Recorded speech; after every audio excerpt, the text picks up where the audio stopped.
పాండవులు లక్క ఇంటి నుండి తప్పించుకుని ద్రౌపదిని పెళ్లి చేసుకుని ద్రుపదునితో బంధుత్వం కలుపుకున్నారు. యాదవులు కూడా కృష్ణ బలరాముల వెనక పాండవులతో బంధుత్వాన్ని బలపరుచుకుని వాళ్ళ వెనక నిలిచారు. ఇలాంటప్పుడు వాళ్ళని ఏమీ చేయలేము అని నిర్ణయించుకుని భీష్మద్రోణులు కూడా ఇద్దరికీ మధ్యలో ఉంటాం తప్ప ఒకరి పక్షాన మేముండము అనేసరికి ధృతరాష్ట్రుడు మెదలకుండా మారు మాట్లాడకుండా చేసేది లేక ఏం తెలియనట్లు విదురుని పిలిచాడు. విదురా, వెంటనే నువ్వు ద్రుపదుడి రాజధాని కాంపిల్య నగరానికి వెళ్ళి పాండవుల్ని నా కోడలు ద్రౌపదిని తీసుకురా అని పంపాడు. ద్రుపదుడి రాజ్యంలో సుఖంగా ఉంటున్న పాండవుల్ని రాజు ద్రుపదుడు పిలిపించాడు. వాళ్ళు వచ్చేసరికి సభలో విదురుడు ఉన్నాడు. ఒకరినొకరు చూసుకుని ఎంతో ఆనందాన్ని పొందారు. హస్తినాపురంలో అడుగు పెట్టినప్పటి నుండి పాండవుల మీద ఏదో ఒక రకంగా విషప్రయోగాలు జరుగుతూనే ఉన్నాయి. చివరికి మంటల్లో వేసి కాల్చేద్దామని ప్రత్యక్షంగానేమో దుర్యోధనుడు, పరోక్షంగా పాండవులంతు చూద్దామని ధృతరాష్ట్రుడు ఇద్దరూ పూనుకోగా విదురుడే వీళ్ళని కాపాడుతూ వచ్చాడు.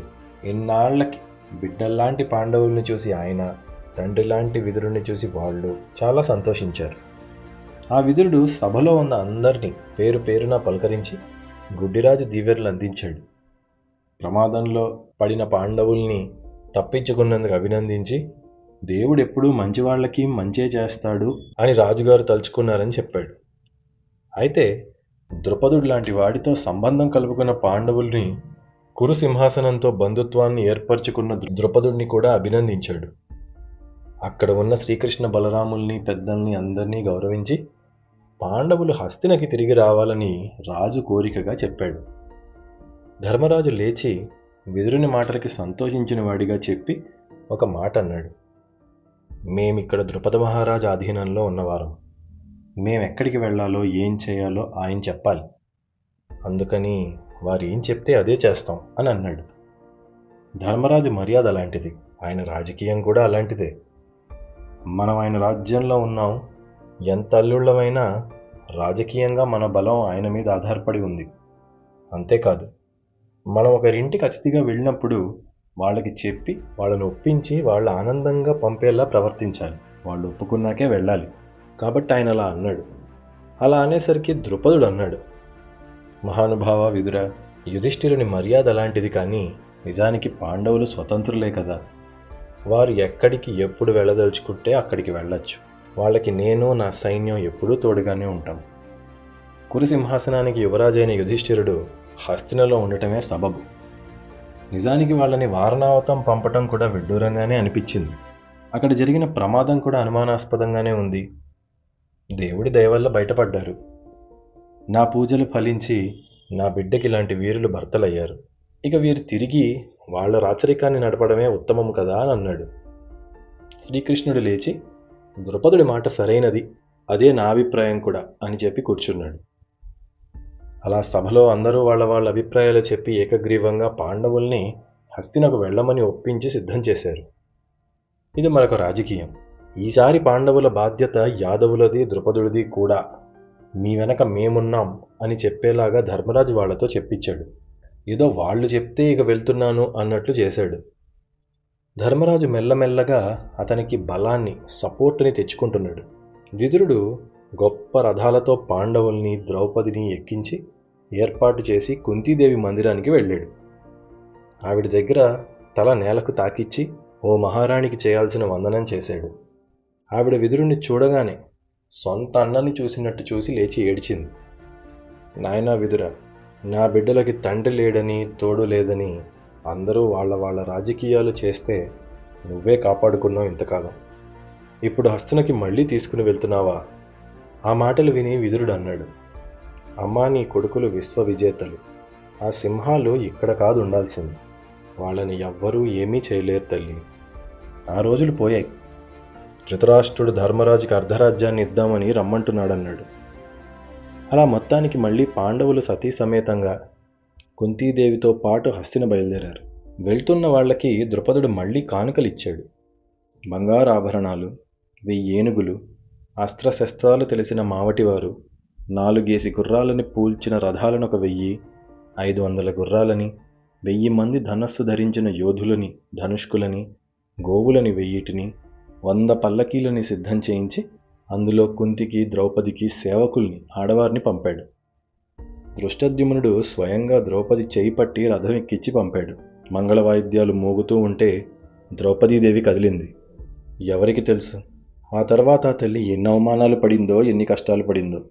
ఇక్కడ హస్తినలో పెద్దలందరూ పాండవుల రాక కోసం సిద్ధపడుతున్నారు. పాండవుల రాక విని ప్రజలందరూ ఇళ్లను ముస్తాబు చేసుకున్నారు. వాళ్ళని వాళ్ళు సింగారించుకున్నారు. ఎదురెళ్ళి స్వాగతం చెప్పేలా అన్ని కూడళ్ళు సిద్ధపడ్డాయి. ఇంత పెద్ద సైన్యాన్ని తీసుకుని పాండవులు, ద్రౌపది, కుంతీదేవి అందరూ వస్తే పాండవుల్ని చూడ్డానికి కళ్ళు సరిపోలేదు. శ్రీకృష్ణుడు కూడా వచ్చాడుగా. ఆయన్ని చూసి అందరూ, ఓహో ఈయనే కదా శ్రీకృష్ణుడంటే, భరతఖండం మొత్తం ఇతన్ని మించిన తెలివి, బుద్ధి, భుజబలం ఎవరికన్నా ఉందా అనుకున్నారు. స్వయంగా విష్ణువే ఇలా వచ్చాడని అంటారు, చూడండి ఆ అందం అని చూసుకున్నారు. వెనకాలే బలరాముడున్నాడు. ఆహా, ఆ తమ్ముడికి తగ్గ అన్న, ఏం భుజాలు, ఏం రూపం ఇద్దరు అనుకున్నారు. వెనక పాండవుల్ని చూశారు. ఎన్నాళ్ళకి మళ్ళీ చూస్తున్నాము, ప్రమాదం నుండి గట్టెక్కి ఇంత గొప్పవారై తిరిగొస్తున్నారు అనుకుని పూలని చల్లుతూ హారతులిస్తూ దీవిస్తున్నారు.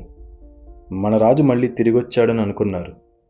ఆ పాండురాజే మళ్ళీ మన కోసం తిరిగొచ్చేశాడని ఆనందపడి ఎవరికి వారు మనసులో మనం చేసిన నోములు, వ్రతాలు అన్నీ ఫలించి ఆ ధర్మరాజుకి, పాండవులకి ఇకపై ఎలాంటి ఆపద రాకూడదు అని దీవించుకున్నారు.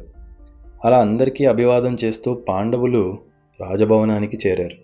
ముందు దుర్యోధనుడి రాణి, తోడికోడళ్ళు కలిసి ద్రౌపదిని, కుంతీదేవిని ఎదురెళ్ళి హారతులిచ్చి స్వాగతించారు. ఆ ద్రౌపదీదేవి అందాన్ని చూసి మిగతా రాణులందరూ మౌనంగా మనసులో అసూయపడ్డారు. గాంధారీదేవి కూడా ఎదురొచ్చి ద్రౌపదిని కలిసింది. అత్తగారిని ఆశీర్వదించమని ద్రౌపది ఆవిడ పాదాలకు నమస్కరించగా గాంధారికి ఆ ద్రౌపది రాగానే ఎందుకో ఆవిడ పుత్రుల మృత్యువేదో హస్తినకి ప్రవేశించినట్లు అనిపించింది. ఆవిడ వెంటనే విదురుణ్ణి పిలిపించి, విదురా, మా కోడలిని కుంతీదేవిని లోపలికి తీసుకెళ్ళు, ఇది అత్యంత శుభముహూర్తం. ఆవిడ చెప్పగానే ఆయన అలాగే చేశాడు. ఇక పాండవులు రాగానే భీష్ముడు, ద్రోణుడు, కర్ణుడు, కుమారునితో కలిసి బాహ్లికుడు రాజాజ్ఞ ప్రకారం ఎదురెళ్ళి స్వాగతం పలికారు. మీరే ఆలోచించండి, అక్కడ ఎవరు వాళ్ళని చంపడానికి ప్రయత్నించారో పాండవులకి తెలుసు. పాండవులకి తెలుసో లేదో అన్న అనుమానంతో కౌరవులు, గుడ్డిరాజు ఉన్నారు. ఎవ్వరూ బయటపడకుండా ఉండాలి. తప్పు చేసిన వాడేమో తెలియనట్లుండాలి. కష్టపడ్డవారు కోపాన్ని దాచుకుని ఉండాలి. ఏమీ లేనట్లు నవ్వుతూ నటిస్తూ ఉండాలి. రాజకీయం అంటే ఇంతేగా. కొద్ది రోజులు గడిచాయి. రాజు ధృతరాష్ట్రుడు యుధిష్ఠిరుడిని, పాండవుల్ని పిలిచాడు. సభలో కొందరు పెద్దలు తప్ప ఎవ్వరూ లేరు. యుధిష్ఠిరా, నీతో చెప్పే మాటల్ని నీ సోదరులతో కలిసి శ్రద్ధగా విను.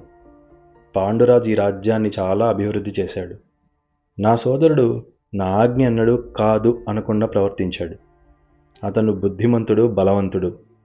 మీరతనికి పుట్టిన బిడ్డలు. అతని లాంటి వాళ్లే, మంచివారు. కానీ నా కొడుకులు ఉన్నారు చూసావు, వాళ్ళంత మంచివాళ్ళు కాదు, అహంకారులు. మీలాగా పెద్దల మాట వినరు, నా మాట అసలు వినరు. అన్నదమ్ములు మీరు గొడవ పడకుండా ఉండాలంటే, యుద్ధాలు రాకుండా ఉండాలంటే నేనొక పని వెంటనే చేయాలి.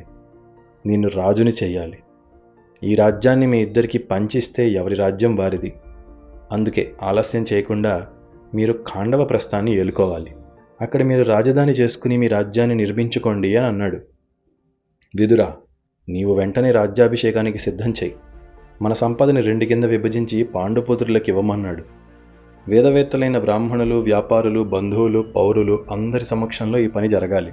విదురుడు వెంటనే పుణ్యాహవాచనం చేయించి రాజు చెప్పిన పనులు మొదలుపెట్టాడు. అజామీడ వంశానికి చెందిన యుధిష్ఠిరుడు రాజవబోతున్నాడు. అక్కడున్న పెద్దలు భీష్ముడు, ద్రోణుడు, కృపుడు అందరూ సంతోషించారు. శ్రీకృష్ణుడు కూడా ముందుకొచ్చి, మహారాజా, మీరు చాలా మంచి పని చేస్తున్నారు. ఇది అవశ్యం ఇలాగే జరగాలి అని దీవిచ్చాడు. ఎలాంటి ఆలస్యం కాకుండా కృష్ణుడు తొందర పెట్టాడు. విదురుడు కూడా పరుగు పరుగున పనులు మొదలుపెట్టాడు. ముత్యాల హారాలు, కోటి సూత్రాలు తెప్పించాడు. ఉదరబంధం తెప్పించాడు. బ్రాహ్మణులను ఏనుగుల మీద తీసుకుని వచ్చారు. గంగాజలాన్ని వెండి కలశాలతో తెప్పించారు. యుధిష్ఠిరుని సర్వాభరణాలతో అలంకరించి పెద్ద ఏనుగు మీద తెల్లటి గొడుగు పట్టారు. దాని కింద పాండవుల పెద్దని కూర్చోపెట్టి ఊరెరిగిస్తూ తెచ్చారు.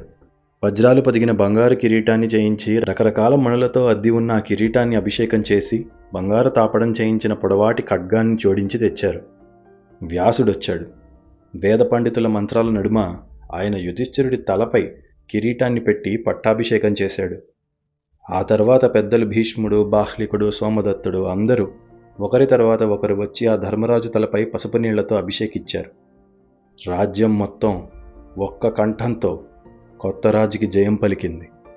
ధర్మరాజు రాజయ్యాడు. తర్వాత ఏమైంది నెక్స్ట్ ఎపిసోడ్లో వినండి.